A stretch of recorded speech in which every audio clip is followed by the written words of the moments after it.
പാർക്കുട്ടി, ഏയ്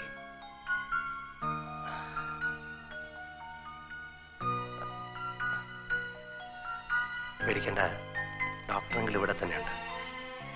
വേദനയുണ്ടോ? സാരമില്ല, ഡോക്ടറെങ്കില് ഉറങ്ങാൻ ഒരു മരുന്ന് തരാം. അത് കഴിക്കുമ്പോൾ എല്ലാം ശരിയാവും.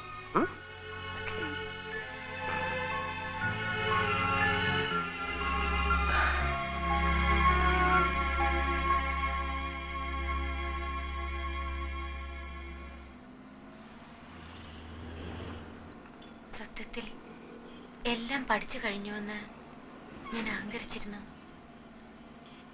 പക്ഷേ ഇനിയും ഏറെ പഠിക്കാനുണ്ടെന്ന് എനിക്ക് മനസ്സിലായി. കറണ്ട് പോയപ്പോ ഇനി വിധി മറിച്ചാണോ എന്ന് ഞാൻ പേടിച്ചു. പക്ഷെ അവസരത്തിനൊത്തുയർന്ന ആനിയുടെ മനസാന്നിധ്യം, ആ വെളിച്ചമാണ് എനിക്ക് ധൈര്യം പകർന്നു. പാറക്കുട്ടിയെ നഷ്ടപ്പെട്ടാൽ കരയാനും തിരിച്ചു കിട്ടിയാൽ സന്തോഷിക്കാനും ഈ ലോകത്ത് ഞാൻ മാത്രം. ഇങ്ങനെയുള്ള നിമിഷങ്ങളിലാണ് ദുഃഖങ്ങളും സന്തോഷങ്ങളും പങ്കിടാൻ കൂടെ ആരെങ്കിലും ഉണ്ടാകണമെന്ന് ആഗ്രഹിച്ചു പോകുന്നു.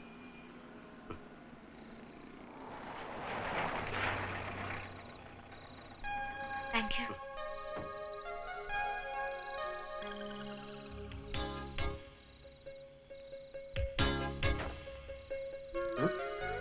പാറുക്കുട്ടിക്ക് ഡോക്ടറിലൂടെ കിട്ടിയ ഈ ഭാഗ്യം ഡോക്ടർക്കും തിരിച്ചു കിട്ടാതിരിക്കില്ല.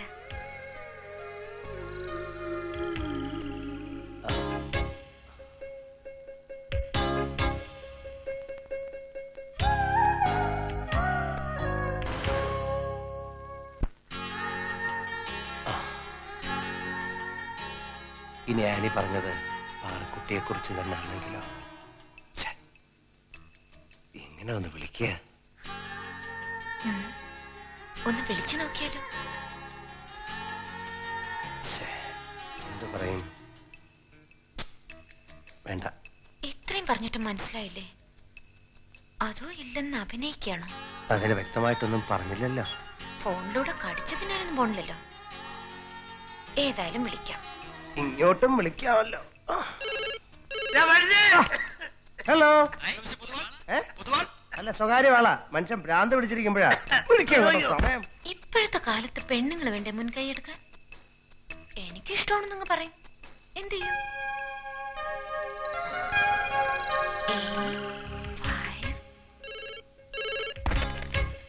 ഹലോ. ഹലോ. സർ, ആനിയാ. എന്താ ആനി? സർ, പാർക്കുട്ടി. പാറക്കുട്ടിക്ക് പറ എന്താ പാറക്കുട്ടിക്ക്? അല്ല, ഞാൻ ഹോസ്പിറ്റലിൽ വിളിച്ചിരുന്നു. She's all right. ഞാനും ഹോസ്പിറ്റലിൽ വിളിച്ചിരുന്നു. She's all right. She's all right. അല്ല, എനിക്കൊരു കാര്യം പറയാനുണ്ടായിരുന്നു. എന്താ പറ. എന്താ? ആരോ വന്നിരിക്കുന്നു. ഒന്ന് ഹോൾഡ് ചെയ്യണേ, ഞാനിപ്പോ വരാം.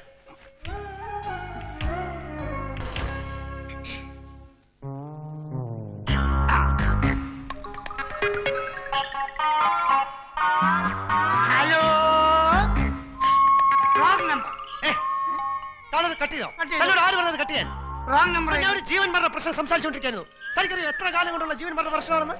അതിനിത് ആശുപത്രിയിൽ നിന്ന് വന്ന ഫോണല്ലേ? രോഗികൾക്ക് മാത്രമല്ല ഡോക്ടർമാർക്കും ജീവൻ മരണ പ്രശ്നങ്ങൾ ഉണ്ടറിയാം. ഇത് ജീവൻ മരണ പ്രശ്നമൊന്നുമല്ല, വെറുതെ എങ്ങനെ അറിയാം? ഇത് ഊഹിക്കാമല്ലോ. ഹലോ. തന്നെ ഇന്ന് ഞാൻ വേണ്ട, ഇനി ആണുങ്ങളെ മുൻകൈ എടുത്താ മതി. ഞാൻ പാർത്തതിയിലെ അവൾ ഒരുത്തി. ഇതെത്ര നാളായി തുടങ്ങിയിട്ട്? കുറച്ചു നാളായി. രോഗം അക്യൂട്ട് ആകാനുള്ള സമയമേ ആയിട്ടുള്ളൂ എങ്കിലും ക്രോണിക് ആയ സ്ഥിതിക്ക് ഇതിന് വെച്ചോണ്ടിരുന്ന പറ്റില്ല, ചികിത്സിക്കണം. താനൊരു മരുന്ന് പറഞ്ഞാടോ? ഒരു മരുന്ന് ആദ്യം ഇങ്ങോട്ട് എടുക്ക, എന്നാ മറുമരുന്ന് പറഞ്ഞുതരാം. തനിക്ക് വേണ്ടേ? എടോ, താൻ തന്റെ ഡോക്ടർ സുബ്ബമ്മാളിനോട് ഇതെങ്ങനെ അവതരിപ്പിച്ച്? அது வந்து கண்ணா, சின்ன வயசா இருக்கும் போது 1ஆம் கிளாஸ்ல பள்ளி மிட்டாய், கப்பலண்டி மிட்டாய், அணிகுண்டு, ஐஸ்டிக் அதெல்லாம் வாங்கி கொடுத்தது. MBBSக்கு படிச்சிட்டு இருக்கும் போது திருநெல்வேலி அல்வா, லட்டு, சிலேபி அதெல்லாம் வாங்கி கொடுத்தா சுப்பு குண்டாய் போச்சு. அதெல்லாம் ஒரு டைப். அதெல்லாம் வேண்டாம். பின்ன Rai idea. അതേക്കോ ഇപ്പടി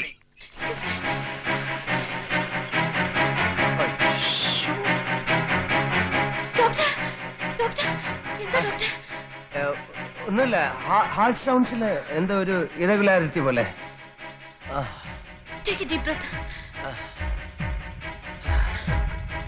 Any doubts? Normal ആണല്ലോ. അങ്ങനെ വരാൻ വഴിയില്ല, ഒന്നുകൂടെ നോക്കി. First sound normal doctor. Second sound okay. Second sound കഴിഞ്ഞിട്ട് ഒരു മർമർ കേട്ടില്ലേ? മർമറോ? ഹാർട്ടിന്റെ ഈ മർമർ ഇതുവരെ കേട്ടിട്ടേ ഇല്ല? ഇല്ല. നൂറ്റാണ്ടുകൾക്ക് മുമ്പ് എഴുതപ്പെട്ടതും വൈദ്യശാസ്ത്രത്തിന്റെ ആദ്യ പുസ്തകമായ അഷ്ടാംഗ ഹൃദയത്തിൽ വരെ ഈ മർമറിനെ കുറിച്ച് രേഖപ്പെടുത്തിയിട്ടുണ്ട്. അറിയില്ല? ഇല്ല. You go out. Out. ആദ്യമായി ആദം ഹവ്വയെ കണ്ടുമുട്ടിയപ്പോൾ തുടങ്ങിയ murmur, the murmur of love. അറിയില്ല?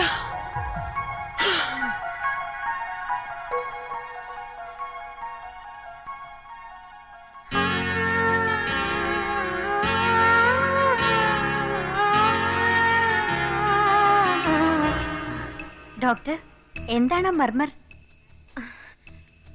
അത് പോസ്റ്റ് ഗ്രാജുവേഷന് പഠിക്കാനുള്ളതാ. ഓ,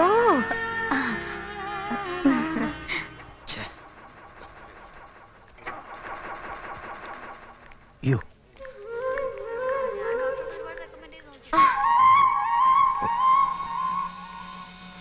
Stop, stop. Yes. ഇപ്പോ മർമർ എങ്ങനെയുണ്ട്? കുറച്ച് ആശ്വാസമുണ്ട്. ഇത് വെറും മർമറല്ല, ഒരുതരം ഞരമ്പുവാതാ. Arthritis, romantic arthritis.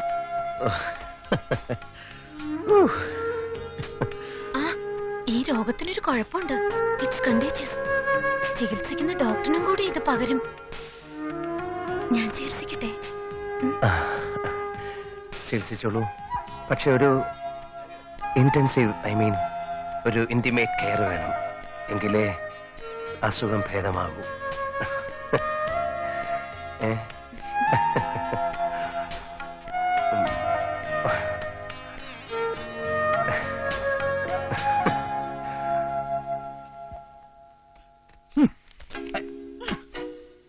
അറിഞ്ഞോ?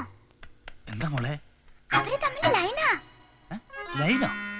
ആ, സത്യം. ഡോക്ടർ അങ്കിളും ആന്റിയും ലൈനാ. ഇവിടെ എല്ലാവരും അറിഞ്ഞു. ലൈൻ എന്ന് പറഞ്ഞ എന്തുവാ? ഈ ഫാദറിന് ഒന്നും അറിയില്ല. ലൈൻ എന്ന് വെച്ചാ ഐ ലവ് യു എന്ന്.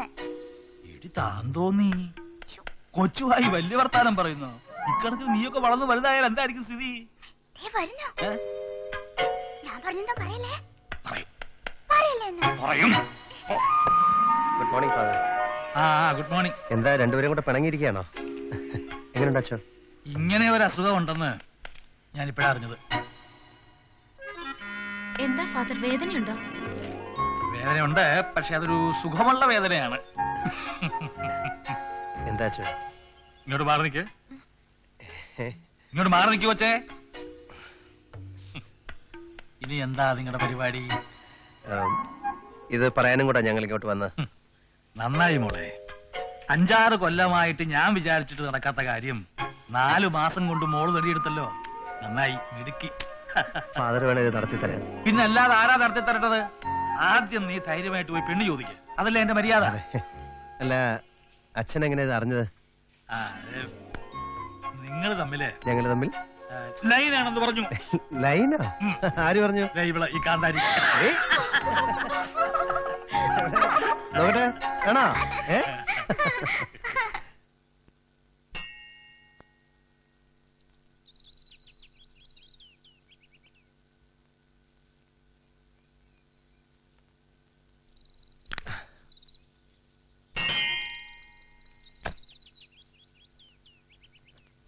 ഹലോ, ഡോക്ടർ റോയി, വരൂ, അകത്തേക്ക് ഇരിക്കാം. ഡോക്ടർ റോയിയെ ഞാൻ അങ്ങോട്ട് വന്ന് കാണാനിരിക്കുകയായിരുന്നു. ആനിമോള് വിവരങ്ങളൊക്കെ പറഞ്ഞു. ഫാദർ തയ്യലിനെ ഹോസ്പിറ്റലിൽ നിന്ന് ഡിസ്ചാർജ് ചെയ്തിട്ടില്ല. അല്ലെങ്കിൽ ഫാദറും കൂടെ എൻ്റെ കൂടെ വരുമായിരുന്നു. കാരണവസ്ഥാനത്ത് എനിക്ക് മറ്റാരുമില്ലെന്ന് ഡോക്ടർക്ക് അറിയാലോ. അറിയാം. അളിയം മരിച്ച് പെങ്ങള് കിടപ്പായ പിന്നെ ആനിമോള് വളർത്തിയത് ഞാനാ.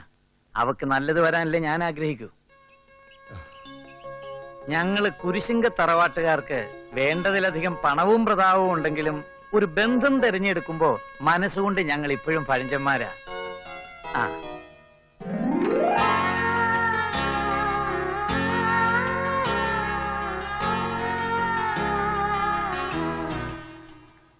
കാപ്പി കുടിക്ക്. ടു ബി ഫ്രാങ്ക്, ഈ ബന്ധത്തിനോട് എനിക്ക് ഒട്ടും താല്പര്യമില്ല.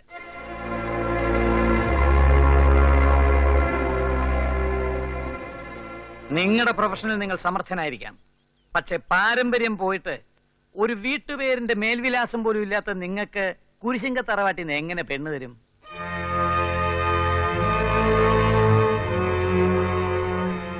കുടുംബ മഹിമയും പാരമ്പര്യവും ഒന്നും കണ്ടിട്ടല്ല ആനിയെ ഞാൻ സ്നേഹിച്ചതും ആനി എന്നെ സ്നേഹിച്ചതും. ആയിരിക്കാം. അവക്കൊരു തെറ്റുപറ്റിയാ തിരുത്തി കൊടുക്കാൻ ഞാൻ മാത്രമല്ലേ ഉള്ളൂ. വേണ്ടിടത്തും വേണ്ടാത്തടത്തും വഴക്കുണ്ടാക്കുന്ന സ്വഭാവം മാത്രമാണോ നിങ്ങൾക്ക്? രാത്രി മൂക്കറ്റം കുടിക്കാത്ത ഒരൊറ്റ ദിവസമെങ്കിലും കൊണ്ടോടൂ. ആനിമോള് വാക്ക് തന്നിട്ടുണ്ടെങ്കിൽ മറന്നേക്ക്. അവക്ക് വേണ്ടി ഞാൻ മാപ്പ് ചോദിക്കുന്നു. നീയൊന്നും പറയണ്ട.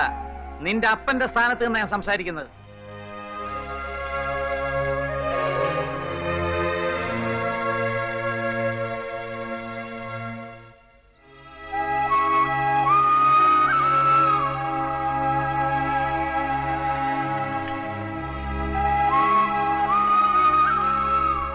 ഡോക്ടർ പറഞ്ഞാണ് ശരി. ഞാനിവിടെ വരാൻ പാടില്ലായിരുന്നു. പുരാതനവും പ്രശസ്തവുമായ കുരിശിങ്കൽ തറവാട്ടിലെ ആനിയെ കെട്ടാൻ ഈ മഹാനഗരത്തിലെ ഏതോ ഒരു കൊച്ചു ചേരിയിൽ ജനിച്ച് ഒരു വീട്ടുപേരിന്റെ മേൽവിലാസം പോലും ഇല്ലാത്ത അനാഥനായ എനിക്ക് എന്താണ് യോഗ്യത? വിദ്യാഭ്യാസ യോഗ്യത കുടുംബ മഹിമയുള്ളവർക്കേ മാറ്റുകൊണ്ടു. I am sorry.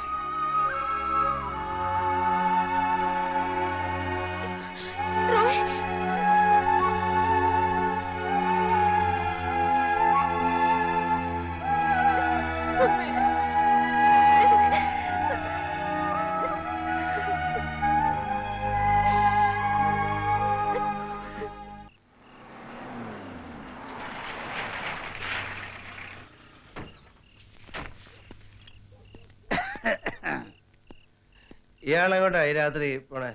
ഇനി ഇതുപോലെ ഉറക്കൊളിച്ച് എന്റെ ജീവിതം ഇവിടെ തളച്ചിടാൻ ഞാൻ ഉദ്ദേശിക്കുന്നില്ല. ഞാൻ വേളാങ്കണ്ണിക്ക് പോവാ, അവിടെ നിന്ന് നാട്ടിലേക്ക്. മതിയായി. താനും കൂടെ മാത്രമേ ഉണ്ടായിരുന്നുള്ളൂ പോവാൻ. പൊയ്ക്കോ. ഞാൻ ആരും ഇല്ലാത്തവനല്ലേ. പൊയ്ക്കോ. മോഹങ്ങളൊന്നും ഇല്ലാത്ത എന്നെ ഒരുത്തി വെറുതെ മോഹിപ്പിച്ചു. എന്നിട്ട് കുടുംബ മഹിമയുടെ കാര്യം പറഞ്ഞ് അവരെന്നെ ആട്ടി ഇറക്കി വിട്ടു. പടി ഇറങ്ങിയപ്പോഴും ഞാൻ വിചാരിച്ചു അവള് കൂടെ വരുന്നു. അവള് വന്നില്ല. ഇനി താൻ മാത്രമായിട്ട് ഇവിടെ നിൽക്കുന്നില്ല. പോടോ, താൻ പോയിക്കോ. പോടോ. ആ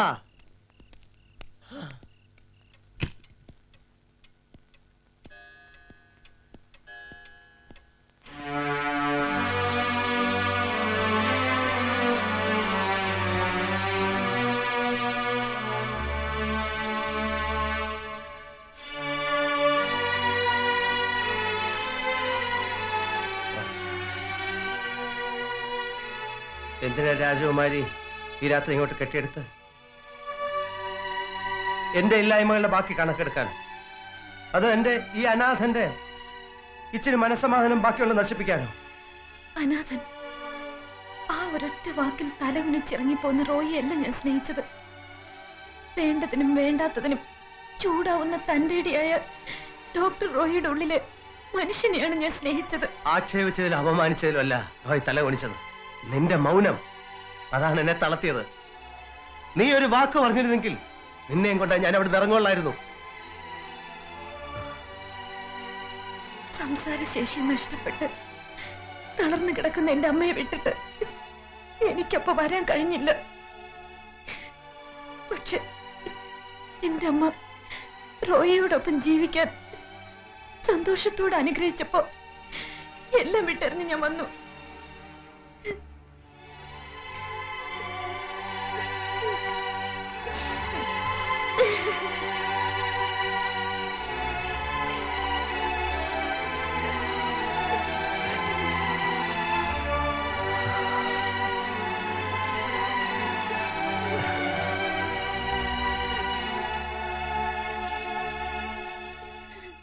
എക്സ്ക്യൂസ് മീ, ഇനി എനിക്ക് വേളാങ്കണ്ണിക്ക് പോകാനും എന്നുള്ളതെല്ലാം ഊഹിക്കാവുന്നതല്ലേ ഉള്ളൂ.